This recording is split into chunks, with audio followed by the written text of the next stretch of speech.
अब हम लोग देखते हैं collision of A ball with horizontal floor. अब देखेंगे कि यहाँ पर एक बॉल है जो कि इनिशियली किसी एंगल पर इंसिडेंट होता है। ये एंगल ऑफ इंसिडेंट है, इसको अल्फा मान लेते हैं, और ये एंगल ऑफ रिफ्लेक्शन है जिसको बीटा मान लेते हैं। ये नॉर्मल हो गया हॉरिजॉन्टल सरफेस पर। तो ऐसा मान लें कि जो बॉल है वो u वेलोसिटी से आया था, है ना, u वेलोसिटी से आया था। तो इसकी वेलोसिटी को हम लोग रिजोल्व करेंगे, एक तो लाइन ऑफ इम्पैक्ट के पैरेलल और परपेंडिकुलर। ठीक है, देखेंगे कि सरफेस पर जो नॉर्मल है एक्चुअली में यही लाइन ऑफ इम्पैक्ट कहलाएगा, क्योंकि इस बॉल पर भी परपेंडिकुलर है ये और इस सरफेस पर भी परपेंडिकुलर है। उसी तरह से जब ये रिफ्लेक्ट होकर के गया तो इसकी वेलोसिटी मान लेते हैं कि v हो गई। पहले वेलोसिटी इसकी थी u कोलिजन से पहले, कोलिजन के बाद वेलोसिटी v हो गई। तो ऐसा मान लेते हैं ये एंगल बीटा होगा तो ये वाला एंगल भी बीटा आना चाहिए। उसी तरह से ये एंगल अल्फा है तो ये एंगल भी अल्फा आना चाहिए। तो अब हम लोग क्या करेंगे कि इनको u और v को रिजोल्व करेंगे। तो u का कंपोनेंट इधर आएगा u cos अल्फा और इधर आएगा u sin alpha, line of impact के परपेंडिकुलर। उसी तरह से v का कंपोनेंट इधर आएगा v cos बीटा और इधर आएगा v sin बीटा। तो जैसा कि हम लोग जानते हैं कि जब दो बॉडीज का कोलिजन होता है, ओब्लिक कोलिजन होता है, तो लाइन ऑफ इम्पैक्ट के परपेंडिकुलर वाली वेलोसिटी चेंज नहीं होती है, यानी ये जो कंपोनेंट है ये चेंज नहीं होगा। तो हम लोग लिख सकते हैं v sin beta is equal to u sin alpha. एक इक्वेशन ये हो गया, और कोएफिशिएंट ऑफ रेस्टिट्यूशन वाला जो फॉर्मूला है कि E is equal to velocity of separation divided by velocity of approach. ठीक है, तो इसको अप्लाई करेंगे तो वेलोसिटी ऑफ सेपरेशन देखेंगे कि ये जो वाल है ये तो स्टेशनरी है, हॉरिजॉन्टल फ्लोर स्टेशनरी है, और ये परपेंडिकुलर डायरेक्शन में जो है ये v cos बीटा से जा रहा है। ये ध्यान रखना है कि ये जो फॉर्मूला हम लोग अप्लाई कर रहे हैं वेलोसिटी ऑफ सेपरेशन अप्रोच का, ये परपेंडिकुलर डायरेक्शन में ही लगाना चाहिए सरफेस के, यानी लाइन ऑफ इम्पैक्ट के पैरेलल लगाना चाहिए। ठीक है, तो यहाँ पर मैं लिख देता हूँ कि ये जो फॉर्मूला है वो हम लोग अप्लाई करेंगे अलोंग लाइन ऑफ इम्पैक्ट। तो वेलोसिटी ऑफ सेपरेशन क्या हुआ, ये हॉरिजॉन्टल फ्लोर स्टेशनरी है और v cos बीटा से ये जा रहा है, तो ये हो जाएगा v cos बीटा माइनस 0। ठीक, उसी तरह से वेलोसिटी ऑफ अप्रोच निकालना हो तो ये स्टेशनरी है और ये u cos अल्फा से इसके पास में आ रहा है, तो वेलोसिटी ऑफ अप्रोच हो जाएगा u cos अल्फा माइनस 0। ठीक है, तो ये आ गया दूसरा इक्वेशन। इसको हम लोग ऐसे भी लिख सकते हैं कि v cos beta is equal to u e into u cos alpha. ये सेकेंड इक्वेशन आ गया। तो अब अगर इनको सोल्व करें, जो पहला इक्वेशन है और जो दूसरा इक्वेशन है, इनको स्क्वायर करके ऐड कर देते हैं, तो v square cos square beta is equal to u square sin square alpha e square u square cos square alpha. तो यहाँ देखेंगे कि ये आ जाएगा, यहाँ से ये आ जाएगा v square sin square beta plus cos square beta का वैल्यू हो जाएगा 1, और इधर देखेंगे आएगा u square sin square alpha plus e square cos square alpha. तो जो v है ये हो जाएगा u under root sine square alpha plus e square cos square alpha का रूट। तो यहाँ से कोलिजन के बाद वाली वेलोसिटी आ जाएगी। फिर अगर हमें एंगल निकालना हो कि कितने एंगल पर ये रिफ्लेक्ट होगा, तो ऐसा करेंगे कि इक्वेशन 2 को इस इक्वेशन से डिवाइड कर देते हैं। तो डिवाइड करने से ऐसा होगा कि v तो कैंसिल हो जाएगा, tan बीटा आ जाएगा, v sine beta by cos beta is equal to u sine alpha by u cos alpha. यहाँ पर हमने क्या किया, इक्वेशन 1 को इक्वेशन 2 से डिवाइड कर दिया है। ठीक है, यहाँ v कॉस बीटा है, देखेंगे v कैंसिल हो गया, इधर आ जाएगा tan beta is equal to tan alpha by e. तो बीटा और अल्फा में ये रिलेशन आया। यहाँ पर हमें ध्यान रखना है कि हमें दो चीज़ें पता होंगी पहले से, एक तो u पता होगा, एक अल्फा पता होगा, है ना। हमें निकालना होगा एक तो v और एक बीटा। तो यहाँ से इन दोनों इक्वेशन से निकल जाएगा। थर्ड इक्वेशन और फोर्थ इक्वेशन यूज़ करेंगे तो निकल जाएगा।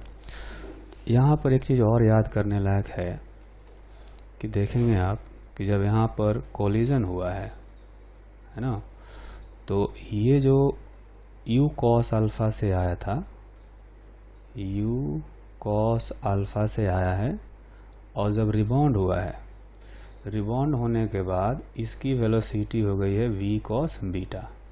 ठीक है, और v cos बीटा का जो वैल्यू है वो आया है e into you cos alpha. तो इसको अगर e u cos अल्फा लिखें, रिबाउंड वेलोसिटी यहाँ पर e into you cos alpha. तो आप ध्यान देंगे कि जितनी वेलोसिटी से ये आया है उतनी ही वेलोसिटी का e से मल्टीप्लाई कर देने पर उतनी वेलोसिटी से ये रिबाउंड हुआ है। तो इसको हम लोग जनरलाइज भी कर सकते हैं कि कोई बॉल अगर v वेलोसिटी से आता है, ये ध्यान रखना है कि लाइन ऑफ इम्पैक्ट के डायरेक्शन की हम बात कर रहे हैं, अगर v वेलोसिटी से आता है तो जब रिबाउंड होगा तो e इंटू वी से रिबाउंड होता है। ठीक है, ये याद रखेंगे, ये आगे कई बार यूज में आएगा। ठीक, तो ये हो गया collision of A ball with horizontal floor. बिल्कुल ऐसा ही केस बनता है collision of A ball with vertical wall. ठीक है, इसमें भी हम लोग ग्रेविटी का इफेक्ट नेगलेक्ट करते हैं क्योंकि कोलिजन का जो ड्यूरेशन है वो बहुत ही स्मॉल होता है, उतने देर में ग्रेविटी मोमेंटम चेंज नहीं कर पाता है। तो यहाँ पर आप देखेंगे कि ऐसा मान लें कि ये जो बॉल है ये u वेलोसिटी से आया, ठीक है, और इसका एंगल ऑफ इंसिडेंस है अल्फा, एंगल ऑफ रिफ्लेक्शन है बीटा। ये नॉर्मल है इस बार, और यही लाइन ऑफ इम्पैक्ट भी है। कोलिजन के बाद ये मान लेते हैं कि v वेलोसिटी से रिबाउंड हुआ। ठीक है, तो अगर ये एंगल बीटा है तो ये भी बीटा आएगा। तो इस v के कंपोनेंट रिजोल्व करेंगे लाइन ऑफ इम्पैक्ट के पैरेलल v cos बीटा और लाइन ऑफ इम्पैक्ट के परपेंडिकुलर v sin बीटा। ठीक, उसी तरह से u जो है उसको रिजोल्व करेंगे, ये अल्फ़ा है तो ये भी अल्फ़ा होगा, तो इधर कंपोनेंट आएगा इसका u cos अल्फ़ा और इधर आएगा u sin अल्फ़ा। तो जैसा कि पिछले केस में हमने देखा कि लाइन ऑफ इम्पैक्ट के परपेंडिकुलर वाली वेलोसिटी चेंज नहीं होती, यानी कि ये u sin अल्फ़ा और ये v sin बीटा इक्वल होगा। ठीक है, तो v sin beta is equal to u sin alpha. और दूसरा चीज़ ये कर सकते हैं कोएफिशिएंट ऑफ रेस्टिट्यूशन वाला जो हमने पिछले केस में लगाया था, यहाँ भी अगर ये u cos अल्फ़ा से आया है तो जब रिबाउंड होगा ये वाली वेलोसिटी हो जाएगी e into you cos alpha. तो एक रिलेशन यहाँ से आ गया कहेंगे v cos beta is equal to u cos alpha. ये दूसरा इक्वेशन आ गया। अब इन दोनों इक्वेशन को हम लोग सोल्व करेंगे तो एग्जैक्टली वही रिजल्ट आएगा जो हमने पिछले केस में डिराइव किया था। बाय सोल्विंग 1 एंड 2 तो v का वैल्यू एग्जैक्टली उतना ही आएगा, u sine square alpha plus e square cos square alpha, ये हो गया। और tan beta is equal to tan alpha by e. ठीक, अब ये दोनों क्वेश्चन में, दोनों प्रॉब्लम में हम ध्यान देंगे कि अगर e का वैल्यू 1 हो जाए यानी कोलिजन इलास्टिक हो तब क्या होगा। ठीक है, तो यहाँ देख सकते हैं कि इफ collision is elastic, मतलब कि E का वैल्यू 1 होगा, तो इस फॉर्मूले में E का वैल्यू 1 रखने से क्या होगा, देखेंगे ये 1 हो जाएगा, तो sine square alpha plus cos square alpha 1 हो जाएगा, यानी V is equal to U हो जाएगा। ठीक, उसी तरह से इसमें E का वैल्यू 1 रख देंगे तो tan beta is equal to tan alpha, यानी beta is equal to alpha हो जाएगा। ठीक है, उसी तरह से वर्टिकल वाल वाला जो कोलिजन है इसमें भी आएगा वही केस। ठीक है, देखेंगे कि for elastic collision E is equal to 1, so V is equal to U and beta is equal to alpha. इसको ऐसे समझें कि जब इलास्टिक कोलिजन होगा, है ना, ये नॉर्मल है, जब इलास्टिक कोलिजन होगा तो उसमें जो बॉल है वो जितनी वेलोसिटी से आया था उतनी ही वेलोसिटी से रिबाउंड होगा। अगर u से आया था तो u से ही रिबाउंड होगा, अगर अल्फ़ा एंगल पर आया था तो अल्फ़ा एंगल पर ही रिबाउंड होगा। ठीक है, ये हो गया इलास्टिक कोलिजन का केस। अभी जो हमने collision of A ball with vertical wall का कॉन्सेप्ट जो सीखा उसको अप्लाई करते हुए एक एग्जाम्पल करेंगे। इस एग्जाम्पल में एक बॉल दिया गया है जिसका मास है m, ये एक वर्टिकल वॉल से टकराता है। वर्टिकल वॉल जो है वो खुद भी मूव कर रहा है u वेलोसिटी से और बॉल जा रहा है v वेलोसिटी से। कोएफिशिएंट ऑफ रेस्टिट्यूशन दिया गया है e, तो हमें पता करना है कि इस वॉल ने बॉल पर कितना वर्क किया होगा, है ना। कोएफिशिएंट ऑफ रेस्टिट्यूशन जो है सिंप्लिसिटी के लिए 1 ले सकते हैं। ठीक, तो ऐसा मान लेते हैं कि if collision between ball and moving vertical wall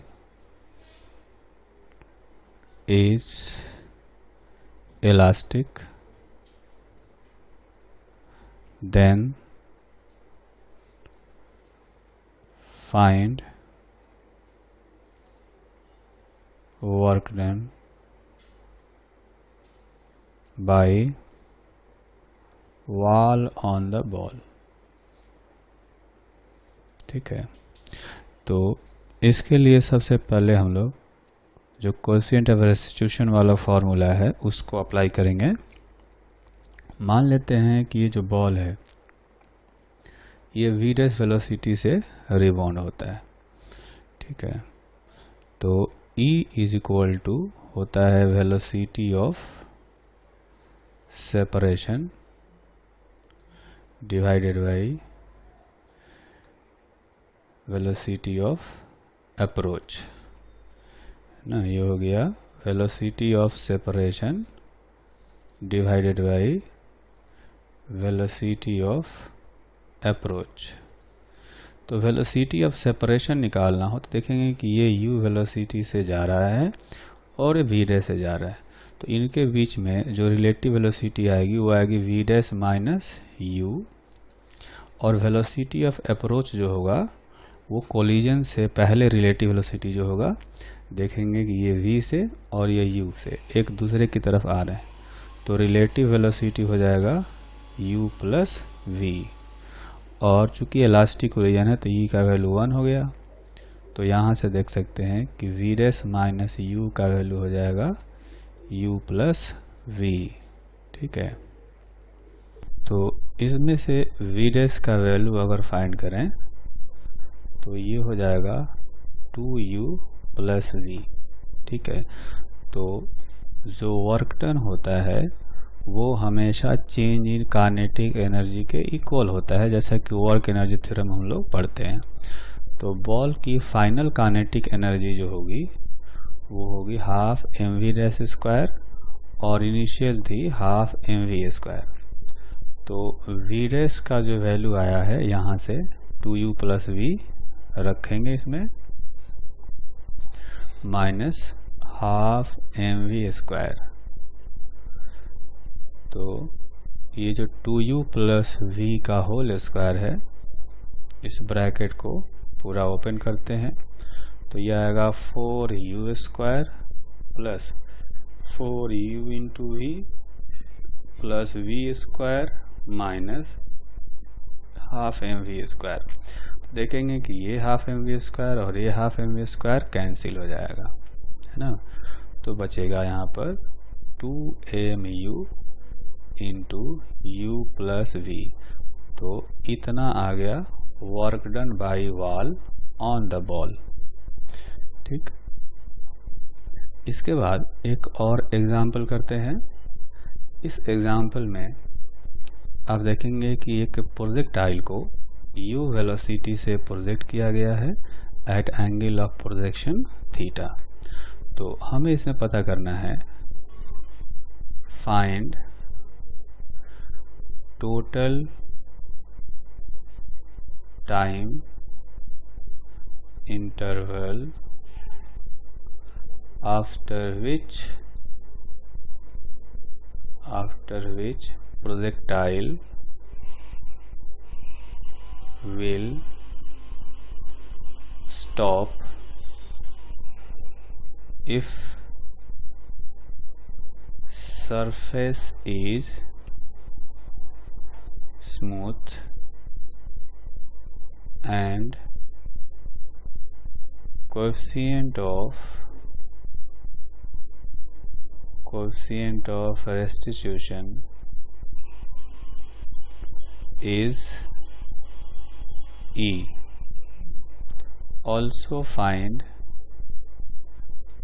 total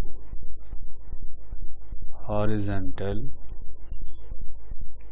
distance traveled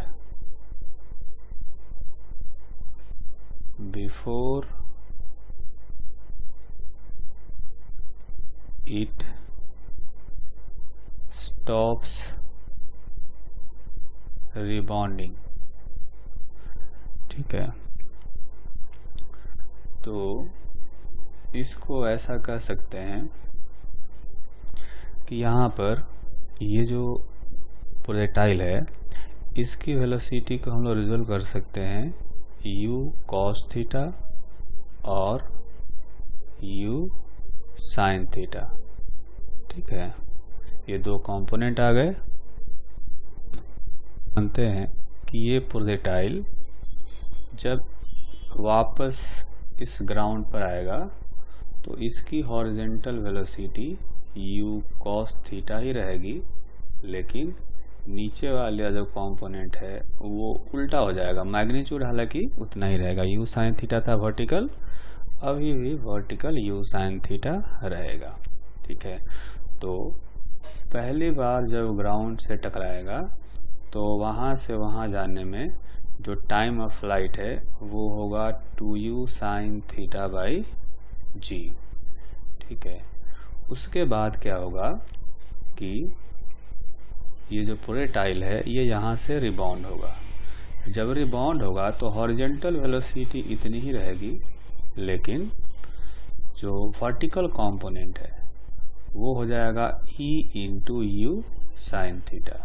तो इस तरह से चूंकि E का वैल्यू 1 से कम होता है तो जितनी वेलोसिटी से आया था उससे कम वेलोसिटी से रिबाउंड होगा, तो इसकी हाइट जो है वो कम हो जाएगी और फिर आकर वापस गिरेगा। तो यहाँ से यहाँ तक जाने में, यानी दूसरी बार जब रिबाउंड होगा वहाँ तक उसका जो टाइम ऑफ फ्लाइट होगा उसमें हम लोग लिखेंगे 2 into e u sine theta by g. जैसा कि हम जानते हैं टाइम ऑफ फ्लाइट होता है 2 इंटू यू आई बाई जी। ठीक है, तो पहले यू आई था यू साइन थीटा, यहाँ से यू आई है ई यू साइन थीटा। इसके बाद जब यहाँ से आगे जाएगा तो u cos थीटा वेलोसिटी होगी इधर हॉरिजॉन्टल वाली, क्योंकि फ्रिक्शन है नहीं तो ये वेलोसिटी जो है ये कांस्टेंट रहेगी हमेशा। और जब ये वापस आएगा तो E into you sine theta से फिर से टकराएगा, बाई एनर्जी कंजर्वेशन ऐसा कहा जा सकता है। लेकिन जब ये रिबाउंड होगा तो ये जो भी वेलोसिटी से आया था उसका E टाइम्स हो जाएगा, यानी कि E into e u sine theta. तो अल्टीमेटली ये हो जाएगा E square u sine theta. ठीक है, तो ये E का वैल्यू 1 से कम है तो इस पर और कम हाइट तक जाएगा, है ना। हाइट और टाइम ऑफ फ्लाइट दो ऐसे क्वांटिटी हैं जो वर्टिकल कंपोनेंट ऑफ मोशन पर डिपेंडेंट होते हैं। ये मैक्सिमम हाइट का फॉर्मूला है और ये एक्चुअली में टाइम ऑफ फ्लाइट का फॉर्मूला है, और है ना, इसको हम लोग फिर से लिख लेते हैं। जो मैक्सिमम हाइट का फॉर्मूला है वो होता है you I square by 2ay, और टाइम ऑफ फ्लाइट का फॉर्मूला होता है 2ui बाई ay। ठीक है, तो यहाँ पर आप देखेंगे कि यहाँ से यहाँ तक जाने में जो टाइम लगेगा वो टाइम हो जाएगा 2 into e square u sine theta by g. तो इस तरह से देखेंगे कि ये कई बार इस तरह से जंप करता हुआ जा करके एक ऐसा टाइम आएगा जब ये रिबाउंड करना बंद कर देगा। ठीक है, तो वहीं तक का टाइम पूछा गया हमें जब ये रिबाउंड होना बंद कर देगा। यहाँ पर लिखा है प्रोजेक्टाइल विल स्टॉप। तो वैसे देखेंगे तो हॉरिजॉन्टल डायरेक्शन में जरूरी नहीं कि रुकेगा, क्योंकि हॉरिजॉन्टल वेलोसिटी तब भी कांस्टेंट बनी रहेगी। हम लोग स्टॉप करने का मतलब है कि रिबाउंडिंग उसका स्टॉप हो जाएगा। ठीक है, तो उसमें टाइम इंटरवल पता करें तो वैसे इनफाइनाइट टर्म आएंगे, है ना। तो टोटल टाइम इंटरवल निकालना हो तो इन सबको हमें ऐड करना पड़ेगा, और इसमें से 2u sine theta by g common ले लेंगे तो आएगा 1 plus e square plus e cube, है ना। इस तरह से इनफाइनाइट टर्म्स होंगे। तो ये देखेंगे कि ये एक जीपी सीरीज बन रहा है। तो इनफाइनाइट जीपी सीरीज का जो सम होता है वो हो जाएगा पहला जो टर्म है डिवाइडेड बाई 1 माइनस जो इनका रेशियो होता है ई रेशियो आ गया।